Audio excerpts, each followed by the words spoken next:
All right, so on the workbench today is a now vintage Electrolux Epic 3500 SR upright vacuum. And of course, this is a curb line. The tweaker's already cut the cord off. I have no idea if it works. First glance, the handle here is missing a screw, so we'll have to address that. Hopefully the threads inside are still good because the screw is easy to replace. So let's go ahead and get this thing on the workbench. Now normally, with upright vacuums that have had the cord removed, I will patch into them with another cord. But seeing as how this one is easy enough just to pop this handle off and wire in a new cord, we'll give it a shot with a new cord, see if it turns on, and then go from there. Let's get started. All right, so for the ease of this video, what I'm gonna do is lay this thing over on its side, reposition you guys, and looks like we got a spider, so we'll have to do a spider check at some point. Overall, the brush roll and everything else is in good shape. This duct hose has a tear in it, I think along here, if I remember right. I do have a new one on order, $8 for a new one, so I took the gamble on it. But let's go ahead and flip this around. And we'll just, that's not a good sign.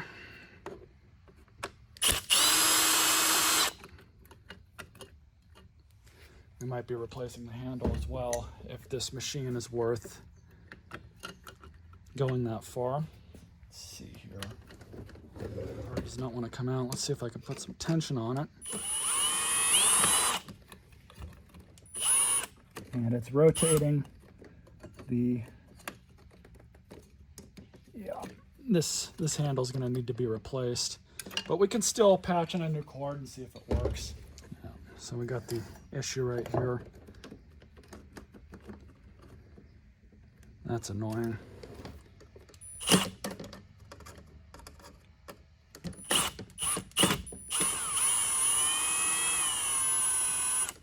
There we go.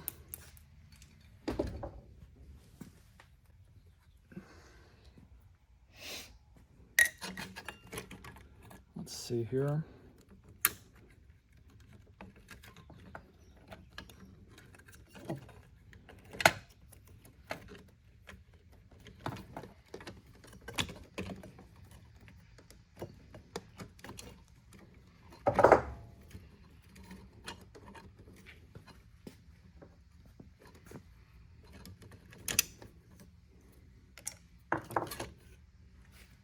That out of the way.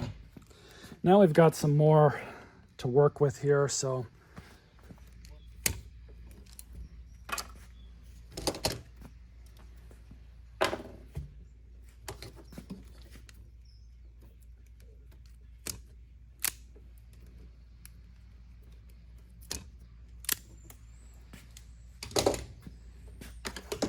this is a grounded cord, but we can use it for this purpose. It's not a big deal. We're just testing this thing out.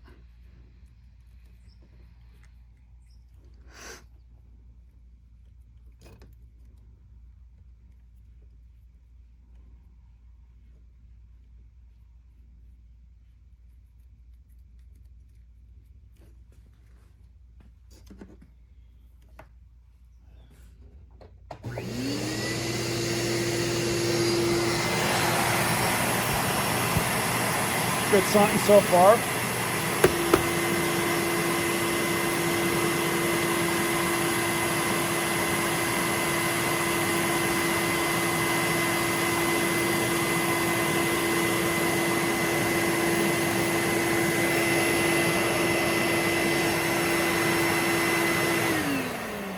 So the motor works. So now you definitely want to be careful going back into these.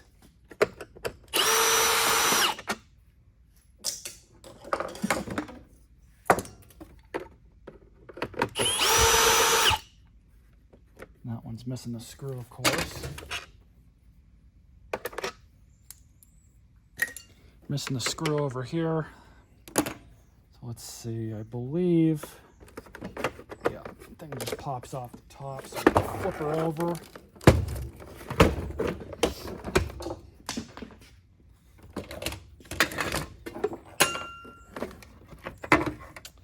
And yeah, so we've got other issues.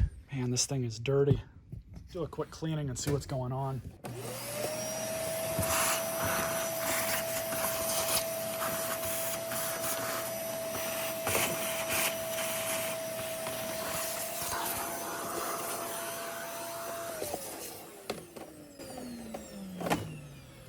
All right, so we'll plug her back in.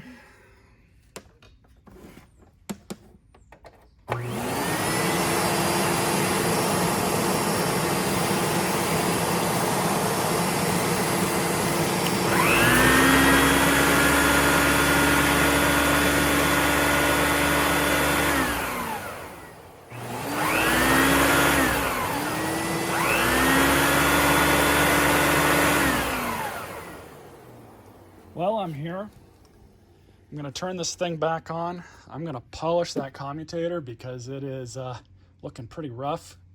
So I'm going to have to find my polishing stones wherever the heck I put those. Get some iPro on, and we're going to clean this thing up a smidge. Hopefully it's all right. All right, so off camera, I took out these two bolts, lifted this motor up, vacuumed out all underneath it and around the motor. There was a ton of debris that was there, just like there was when I originally vacuumed out all the stuff up here. So it should be good to go now. What I'm going to do at this point is just throw this back over.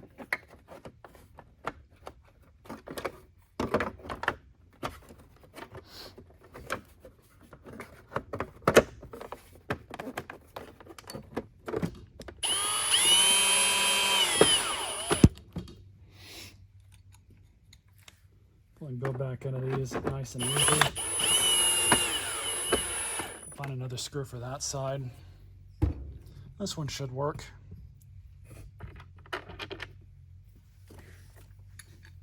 I do have a longer one if I need it. Yep, there we go. Wheels are good. Not gonna mess with those. So here's the rip that I was talking about. I don't know how well y'all can see it, but we're just gonna flip this thing back up.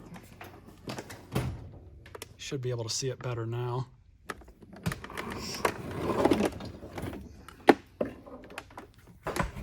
And we're gonna go ahead and take this nasty bag out.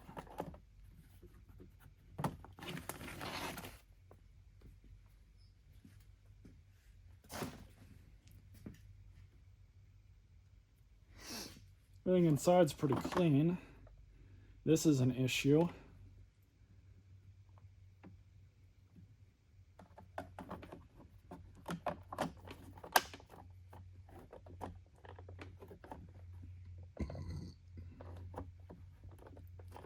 This is just the unfortunate part of these vintage vacuums. So I'm gonna clean this off. We'll get a new bag. Fortunately, all I've got are paper bags, so that's what this thing's gonna get.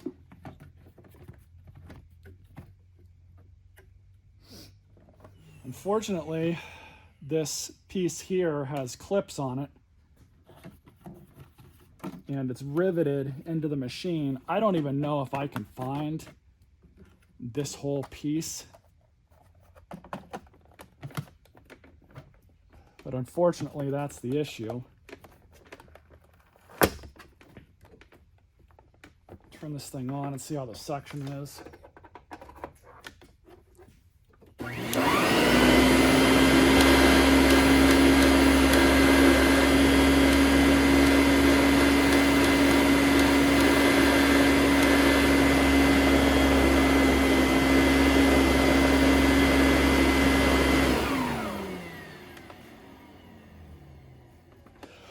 So this thing, kind of worth it just because it's vintage and I'll get you guys another video.